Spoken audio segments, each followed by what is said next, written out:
ভাই এই পাগলামি আর কত করবেন? অসুস্থ মা একজনের ওষুধের খরচ দেন লাগে।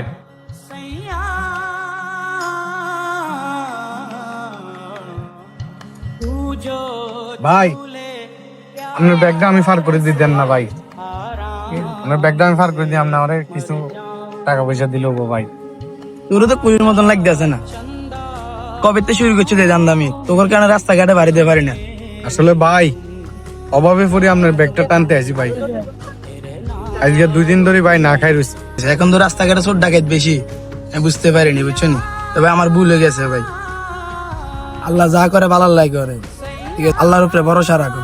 আসলে ভাই এই পরিস্থিতির জন্য ভাই আমার বড় ভাই দায়ী। আমার বড় ভাই নেশাগ্রস্ত হয়ে গেছে, মায়ের ওষুধ কিনা লাগে, আমার পড়ালেখার খরচ চালান লাগে। এখন ভাই আমি বাধ্যতায় এই রাস্তায় নামছি। মানুষের এই পড়ালেখার ফাঁকে ফাঁকে মানুষের টুকটাক কাজকর্ম করে নিজের সংসারটাও চালাইতেছি, পড়ালেখাও চালাইতেছি। আসলে ভাই দিন শেষে একটা জিনিস বুঝলাম, যে সংসারে বাবা নাই, বড় ভাইও খারাপ পথে চলে গেছে, এখন নিজে অনেক কষ্টে চলাফেরা করতেছি। তোমার এখন খারাপ সময়, আল্লাহ চাইলে ভালো সময় তোমার দিতে পারে। মন খারাপ করিও না, ধৈর্য ধরো, একদিন তোমার ভালো সময় আসবে। আমার কাছে 500 টাকা আছে, এই 500 টাকা তুমি নাও। ভাই আপনি অনেক ভালো মানুষ ভাই, আপনার জন্য মন থেকে দোয়া থাকবে।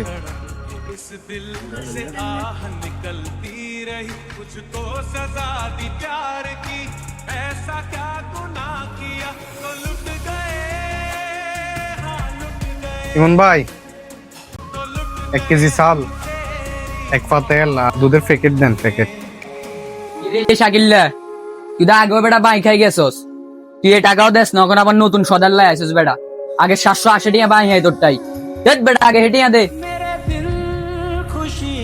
ভাই আজকে তো বাগিলে আইনো, মানে 790 টাকা আমি দিয়ে দিব।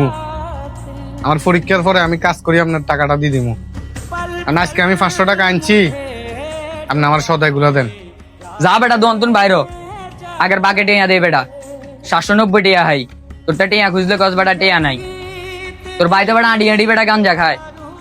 যা ফকির নিয়ে বেটা ইন্তন বাইরে দন্তন।